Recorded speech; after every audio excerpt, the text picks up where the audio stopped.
Hello, welcome to my channel. I'm Tiffany, a retired librarian turned homeschool mom. And in this video, we're going to be looking at another Cinderella rendition. So this is Ever After. This is one of my favorites. I love this film. It's not really entirely family friendly. There's a little bit of darkness in here. So this came out in, I'm gonna pull the Wikipedia thing up here, 1998.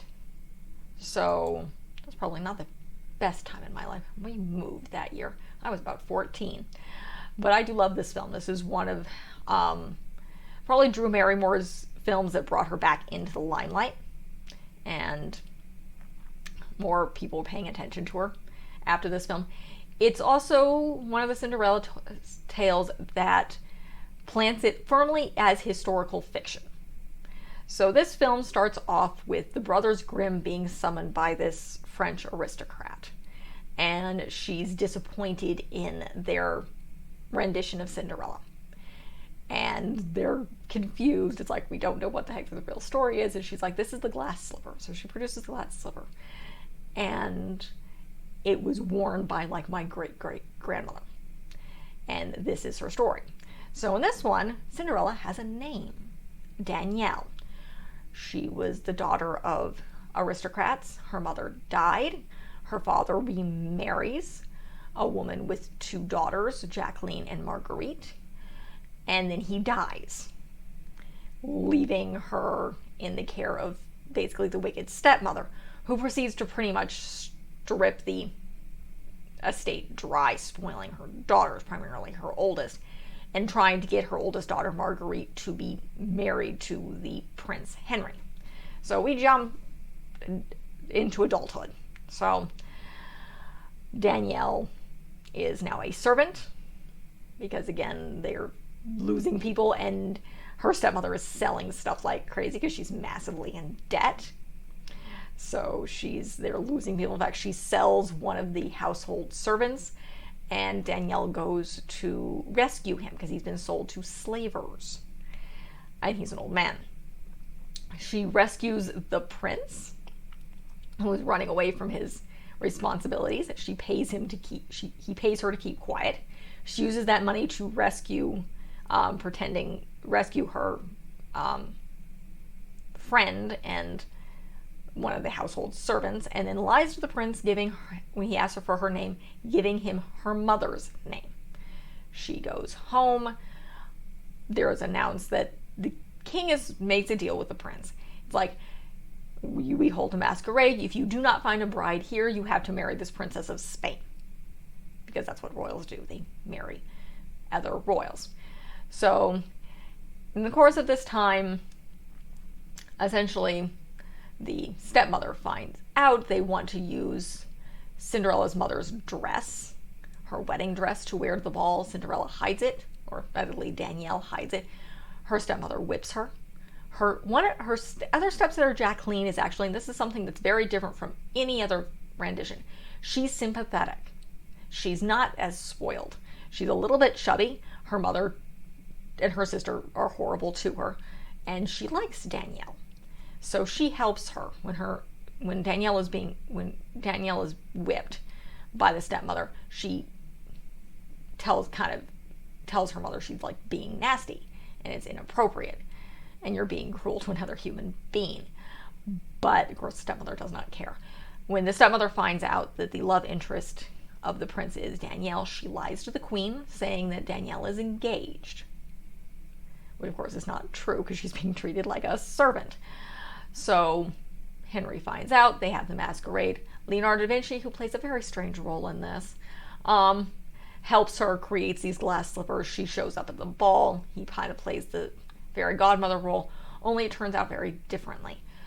Before Danielle can explain that she's not engaged, the stepmother reveals her. Henry doesn't necessarily believe her, and she ends up going home in disgrace, where the next morning her stepmother has sold her to the man that she's in debt to, who essentially wants her. He's a much older, bald man, creepy, very, very creepy. And so he takes Danielle in lieu of having everything else, because the stepmother is convinced that the prince is going to marry Marguerite. And so she sells Danielle. Turns out that the prince he's going to marry the princess of Spain, only she's crying through the entire thing, and she's in love with somebody else, so he calls off the wedding, runs out the side door, runs into Jacqueline. It's like, where is she?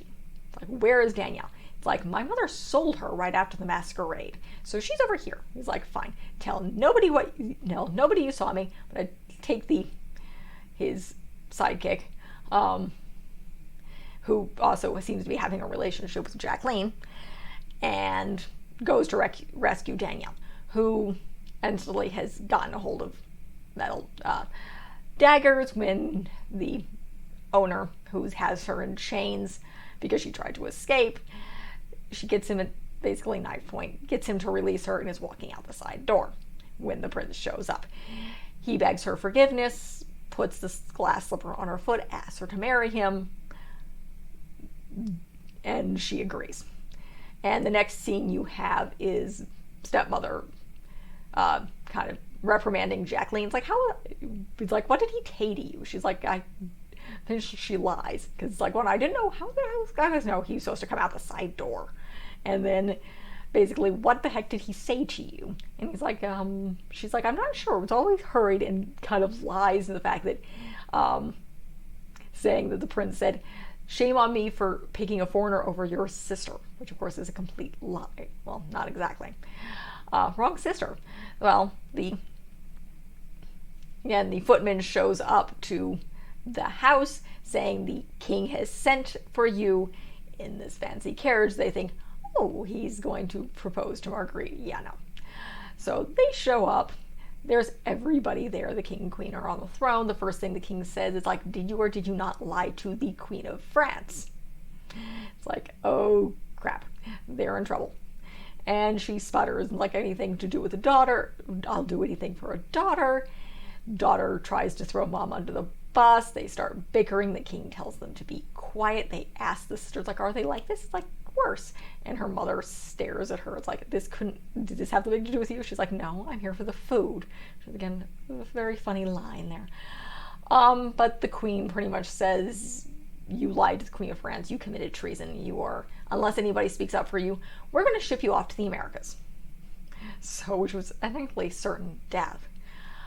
So then you have the big reveal where Danielle shows up. She's wearing a crown. She's simply, and Henry's like, I don't believe you've met my wife. Yeah. So they had gotten married in the interim. And essentially, Danielle says, like, rather than sending them to Americas, basically you get to enslave them. So they're sent off to the laundry. And they're stripped of their titles and they're nothing. And that's just the mother and the one daughter. The other daughter is fine because, again, she didn't participate. So she was not involved in this. So she's not being sentenced to drudgery for the rest of their lives. And then, of course, you have the next scene where Leonardo da Vinci has made this sketch of Danielle.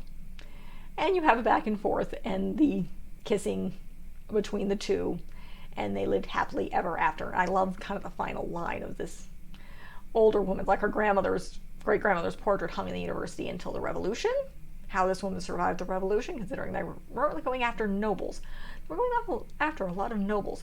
But until hung in the university until the Revolution. And, like, yes, biggest important thing, they did live happily ever after, but the point is they lived. So this is, again, probably one of my favorite. And again, you have a real character, there's a real relationship, there's some real stakes. Anjelica Huston plays the stepmother, is really, really good. Obviously, because she's Anjelica Huston. Drew Barrymore is fantastic. The prince is actually done very, very well. He's more known, I think he's a British actor, more known for television. Let's see, what is his name? I can't pronounce it. Dougray Scott. So he's done a few things. No, he's a Scottish actor. So he's a Scottish actor playing someone who's French. So, which is slightly funny. But this is one of my favorites. This is definitely, I think it's PG-13. Wouldn't be surprised if it's ranked as No, the history is not right, just by the way. Let's see. I think it's PG-13. Look at the actual disc. This is mine, so this is something I've watched many, many times. Yes, it's PG-13. So, this is definitely more of a teen film. It's a good Cinderella story. Again, it's got more character development. It takes place in France. The history is not correct. It's just not. But of course, it's historical fiction, and that's what it's played as. And it's fun, and it's romantic, and it's a little bit dark, because you do really see some of the darker sides of Renaissance France. No, Da Vinci was not involved in this. The timing doesn't work. So there's a bunch of stuff I found on IMDb. It's like, yeah, no, this is not correct. But it's fun. It's fun to see. The costuming's done really good. The acting is fantastic.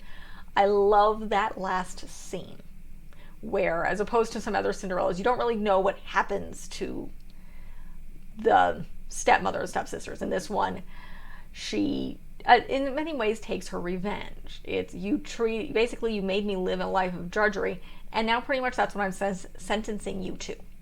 She doesn't have them killed. She pretty much makes them nothing. She strips them of everything. Keeps them alive, but strips them of everything. And essentially why she's going to be very prominent and eventually queen. So, I still love that last scene. And of course, Anjelica Huston and Drew Barrymore are fantastic, particularly Anjelica Huston. You can't beat her. She's probably one of the best actresses out there. I am covering Roald Dahl's Witches, so I will be seeing a little bit more of her. So that's it for this film review. If you like what you see, be sure to check it out. I'm doing a lot of Cinderella stuff. I'm going to be doing more princess stuff. If you're watching this in the beginning, I'm doing the whole Princess Diaries along with a bunch of films to go along with that. I do a bunch of other stuff. I do children's books. I do teen stuff. I do various different films. We are a secular, if you're not familiar, non-religious homeschooling family, so I do some of that. My child is really young right now, so we're not as much into the homeschooling because she's a toddler, about 3 years old at this point. So yeah, we're not quite there yet. We also do some kids travel. I also do some kids travel stuff, which is one of the major reasons we're homeschooling, so we can travel. So be sure to check out the rest of the channel. Check out what I've got. Look forward to more. Thank you.